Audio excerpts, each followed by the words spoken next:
ఒక్కటి దీనికి ఇప్పుడు మేమేం చెప్తాం వాట్ యూఆర్ అండర్స్టాండింగ్ అంటే ప్రతి ఒక్క సమస్యకి మనం ప్రభుత్వాన్ని చేసుకోకుండా ఈ గ్రామంలో ఉన్న దీంతో అందరూ కలిసి ఏదైనా చిన్న ఏదైనా మేము చేసుకోవాలి. ఇప్పుడు అది ఉంది ఆ సైడ్ ఇక్కడే ఉంది కదా, దానికి ముందు ఒక చిన్న తలుపు ఒకటి వేసేస్తే కంపలు కావు చిన్న సరే ఓకే కంపలో వేసేస్తే పైన ఎవరు ఎక్కరు కదా, ఎవరు తీసేస్తారు వేరే బయట నుంచి వస్తారు. అది కాదమ్మా మేము అది తీసేస్తాం, అది కాదు టెంపరీగా. ఇవన్నీ ఎందుకంటే మీ గ్రామానికి ఇది బాగుపడాలంటే మీ అందరూ చేసుకుంటే మీ పిల్లలు కంటే అక్కడి నుంచి ఆపరేషన్ తెలుసు అందుగా ఉంది. జస్ట్ ఫ్రంట్ క్లోజ్ చేయండి, నేను నాకు కనిపిస్తున్నాను. అది చేసుకుంటాం అక్కడ మధ్యలో దాని తర్వాత గోడ తర్వాత ఏం లేదు. సో అప్పుడు ఇమీడియట్గా వాళ్ళు అక్కడ నుంచి పైగా కొద్ది క్లోజ్ చేయండి.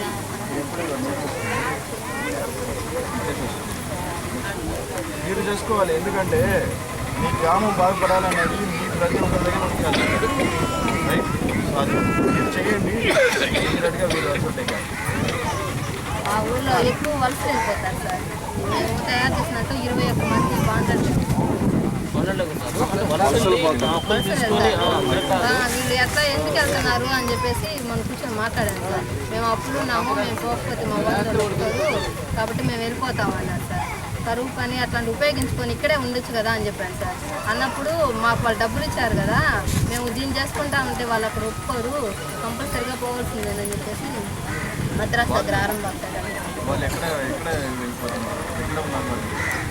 మామిడి తోపుల దగ్గర ఇటుకు బట్టి దగ్గర రైలు దగ్గర. లాస్ట్ టైము మనం అక్కడ ఎంఈఓ ఆఫీస్ వెనకాల విజిట్ చేసాం ఎంఈఓ గారు, మీరు, నేను ఇటుకు బట్టిల దగ్గర ఈ గ్రామం వాళ్ళే మేము సారు మేమంతా విజిట్ చేసాం సార్. వాళ్ళందరూ అప్పులు ఉన్నారు. ఎంఈఓ గారు ముగ్గురం వెళ్ళి విజిట్ చేసాం.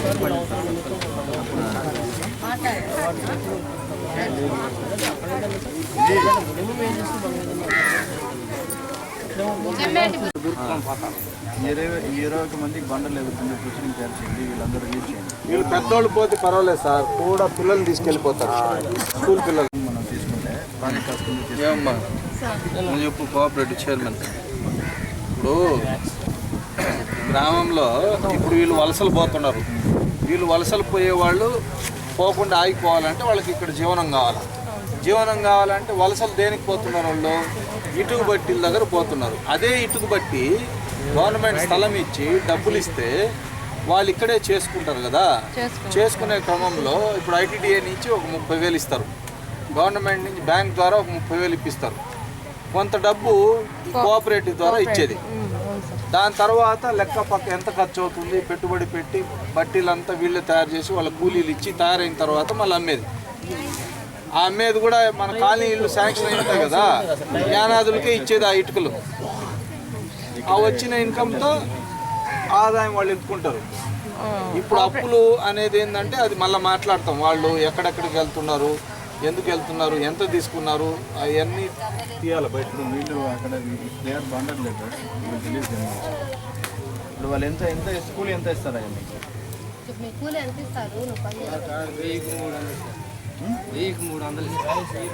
Wife and husband 1000కి 300.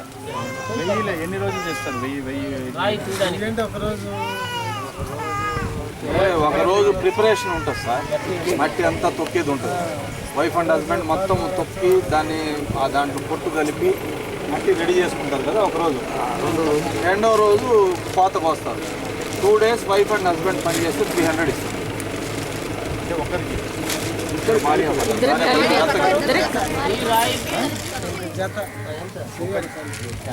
ఒక జత పని చేస్తే 1000 రాయలకి 300 ఇస్తారా 2 రోజులకి?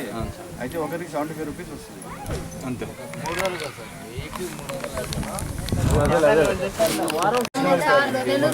పెన్షన్ కాబట్టి కాబట్టి అలా ఏమి మాకు అది ఎప్పుడో మాకు కాబట్టి చెప్పి ఇప్పుడు నాకు క్లారిఫికేషన్, రచ్చబండ ఇప్పుడు డేటా ఎంట్రీ చేసుకోవచ్చు కదండి. రచ్చబండ ఎందుకు మనం కార్డ్స్ ఏంటి, కొత్త కార్డ్స్ రచ్చబండలో ర్యాప్ పేపర్ కొత్త ఫ్రెష్ పెళ్ళి అయిన ఇప్పుడు ఓపెన్గా ఉంది కదా.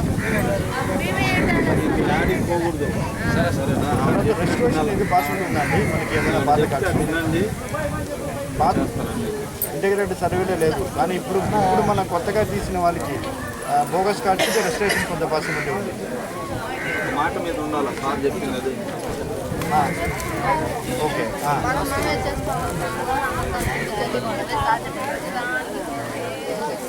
అవును.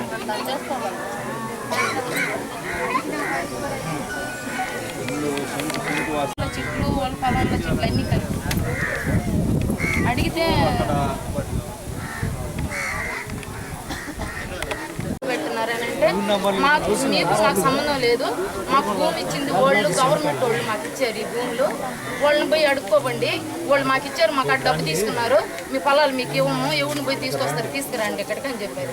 అప్పుడు నేను అడిగా, పొలం సరే మా పొలం మాది పొలం అంటున్నాం, మాది అంటున్నాం మీరు మీది అంటున్నారు, మేము అడంగాలు తెచ్చిస్తాం, మీ పేరుందా మా పేరుందా చెప్పండి అని చెప్పాం. మీ పేరు కరెక్ట్, మీదే భూములు, మీరు లేరు అప్పుడు ఈ ఊర్లో, మాదే భూమి, మేమేమో ఆ ఊర్లోనే ఉన్నాం, కానీ మీ పెద్దవాళ్ళు లేరు, దానికని మాకు సర్వేరు వాళ్ళు ఆర్ఏ వాళ్ళు మాకు పంచి ఇచ్చి మా కాడ 3,000 రూపాయల లెక్కన ఒక ఎకరే చొప్పున 3,000 తీసుకున్నారు అని చెప్పారు. తీర్మానం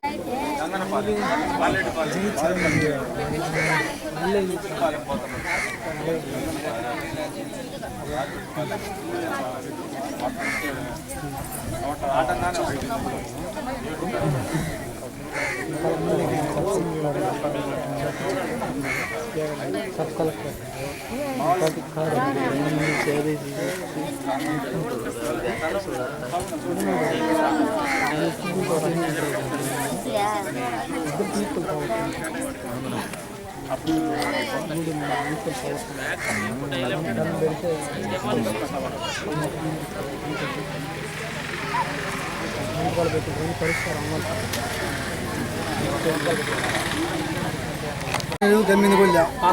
ఆయన పట్టాక అయితే ఆయన కార్డు ఉంది, పాస్ పుస్తకాలు మాత్రం వీళ్ళ దగ్గర ఉన్నాయి.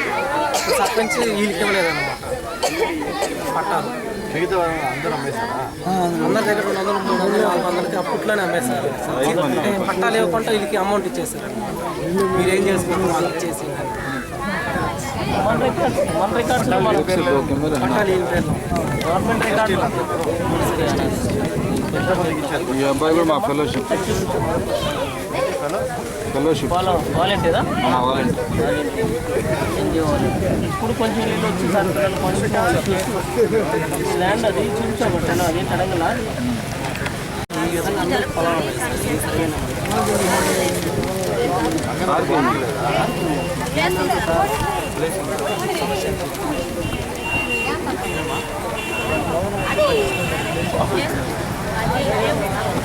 సురేష్ రాయా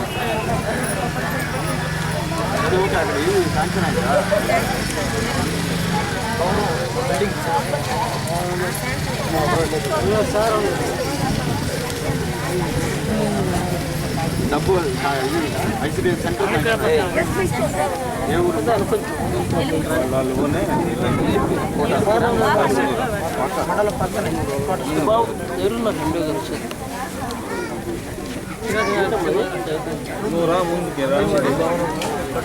సిడిపి వారు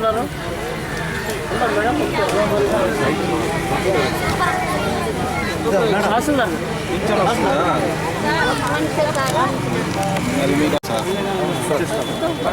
ఏ ఊరు పెన్షన్ ఇప్పుడు కళ్ళు కమ్మడు కదా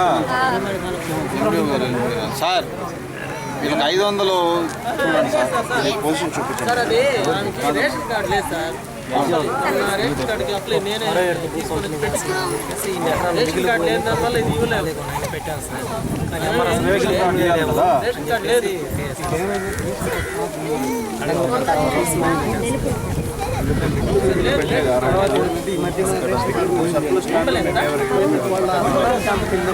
జీవనపాడు ఈ ఊరే సప్లై స్టాండ్లో ఎవరికి నేను కూడా యానాది డిజేబుల్ నెట్వర్క్ చూస్తాను అన్నమాట. వీళ్ళందరూ ఇంతమంది డిజేబుల్స్ ఉన్నారు సార్, రేషన్ కార్డ్స్ అన్నీ ఉన్నాయి. వాళ్ళు ఏంటంటే వాళ్ళకు కూడా అంటే ఇట్లాంటి వాళ్ళు పొలం చేసుకుంటామని ఇంట్రెస్ట్ ఉండేవాళ్ళు. ఫ్రెష్ ల్యాండ్ ఉందంటే పెట్టారు ఫ్రెష్ ల్యాండ్ ఉంటే వాళ్ళు 3%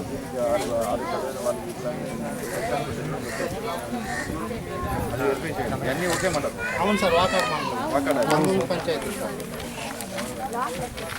దీంట్లో అడ్జస్ట్ కొంతవరకు ఏదైనా అదే సార్, కొంతమందికి అందుబాటులో ఉంటే వాళ్ళు కొంతమందికి అందుబాటులో ఉంటుంది. విలేజ్ ఏ విలేజ్లో వికలాంగులు ఉన్నారో ఆ ఊర్లో వాళ్ళకి ఆ గవర్నమెంట్